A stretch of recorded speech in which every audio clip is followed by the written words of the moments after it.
En 1960, un pilote américain saute d'un avion et il a 4 montres en or dans sa poche. Francis Gary Powers. C'est un pilote de U-2, l'avion espion de la CIA qui survolait l'URSS en pleine guerre froide. Mais l'avion est repéré et un missile soviétique le chasse. Powers s'éjecte et son avion est détruit. On est le 1er mai 1960. Powers atterrit en territoire ennemi, mais il a avec lui son kit de survie. On peut y retrouver de l'argent russe, des pièces d'or françaises et surtout des montres en or.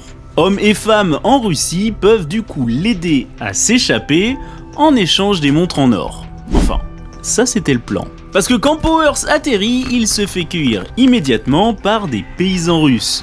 Ils ne sont pas là pour négocier, mais plutôt pour l'attraper. Ce qui fait qu'aucune montre n'a jamais servi. Le kit a été pris par les soviétiques sans jamais être utilisé. Ce que l'on sait avec certitude, c'est que des montres faisaient bien partie de ce kit.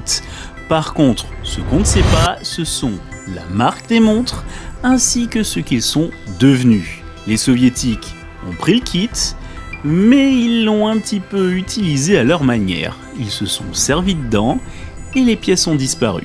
On ne sait pas exactement non plus combien il y avait de montres. Plusieurs sources parlent de 4, donc on va rester sur ce chiffre. Ça, c'était l'un des kits qui était utilisé par les pilotes de la CIA. Mais il en existe d'autres, et si tu veux que je les creuse et que je les partage, tu me le fais savoir dans les commentaires.